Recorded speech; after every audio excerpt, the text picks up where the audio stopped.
నాకు interesting fact, వీళ్ళ companies listing చూసానండి. యూకే గవర్నమెంట్ జాబ్ పోర్టల్లో వీళ్ళ కంపెనీస్ లిస్టింగ్ ఉంది. అప్రాక్సిమేట్లీ వీళ్ళు 9 కంపెనీస్ మధుకర్ గారి అండ్ నందన గారి పేరు మీద ఉన్నాయి. ఈ 9 కంపెనీస్లో 2 కంపెనీస్ క్లోజ్ అయిపోయి 7 కంపెనీస్ ఇంకా యాక్టివ్ స్టేటస్లో ఉన్నాయి. ఈ 7 కంపెనీస్లో బేసికలీ ఎంప్లాయీస్ ఎంతమంది ఉన్నారంటే ఓన్లీ ఒకరు ఆర్ ఇద్దరు. అండ్ వీటికి రెవెన్యూ అసలు రావట్లేదు, ప్రాఫిట్ అసలే రావట్లేదు. ఈ 7 కంపెనీస్ ఉద్దేశం ఏంటి? ఒక ప్రాఫిట్ లేకుండా, రెవెన్యూ రాకుండా ఆ కంపెనీస్ ఎందుకు రన్ చేస్తున్నట్టు, అసలు ఆ 7 కంపెనీస్ ఎందుకు ఉన్నట్టు, అది నాకు అర్థం కాలేదు. అండ్ ఇంకోటి ఏంటంటే ఈ 7 కంపెనీస్లో 4 కంపెనీస్కి కాస్ట్ ప్రాసెస్కి అంటే కాస్ట్ స్పాన్సర్షిప్స్ కోసం లైసెన్స్ అప్లై చేశారు.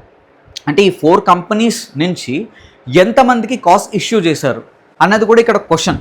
ఇక్కడ ఓన్లీ 2 ఎంప్లాయీసే ఉన్నారు. అండ్ దీంట్లో మీరు ఈ కంపెనీస్ లిస్టింగ్లో చూస్తుంటే వాళ్ళు డెస్టినీ రిక్రూటర్స్ అని ఒక కంపెనీ ఉంటుంది. అంటే సో దే ఆర్ రిక్రూటింగ్, అంటే వీళ్ళు బ్యాక్డోర్ ప్రాసెస్ని, బ్యాక్డోర్ జాబ్స్ని, కాస్ట్ ప్రాసెస్ని, వీసా ప్రాసెస్ని చేస్తున్నానైతే మనకి క్లియర్గా ఇక్కడ ఎస్టాబ్లిష్ అవుతుంది. డెస్టినీ రిక్రూటర్స్ కన్సల్టెన్సీ అనేది ఖచ్చితంగా ఉంది. అండ్ బ్యాక్డోర్ జాబ్స్ అయితే ప్రొవైడ్ చేశారు. నాతో ఒక వాట్సాప్ చాట్ కూడా ఉంది. దాంట్లో మీకు నేను ఇంత మనీ పంపించాను అంటే మీకు ఎంత చెప్పానండి మధుకర్ గారు చాట్ చేస్తుంటారు. సో మధుకర్ గారు ఏమంటారంటే నేను ఇంత చెప్పాను, కాస్ట్ అప్లికేషన్కి ఇంత, కాస్ట్ ఫీజ్కి ఇంత, అండ్ ప్రాసెస్కి ఇంత, అండ్ జాబ్కి ఇంత. అంటే సార్ మీరు ఇంతే అన్నారు, 15 lakhs అన్నారు కదా, నేను ఇంకా ఎక్కువ పే చేశాను అంటే మీకు కాస్ట్ డేట్ ఇవన్నీ కన్వర్జేషన్ ఉంటుంది. కావాలంటే ఆ కన్వర్జేషన్ని మీకు వాట్సాప్ చాట్ని స్క్రీన్ షాట్ పెడుతున్నాను వీడియోలో ముందు. మీరే ఆ వాట్సాప్ కన్వర్జేషన్ని మీరు చూడొచ్చు. So they are recruiting, they have taken money and ఆ ప్రాసెస్ అయితే వీళ్ళు చేస్తున్నారు. వీళ్ళు బ్యాక్డోర్ జాబ్స్ అయితే ఇస్తున్నారు అని మనకైతే ఎస్టాబ్లిష్ అయింది.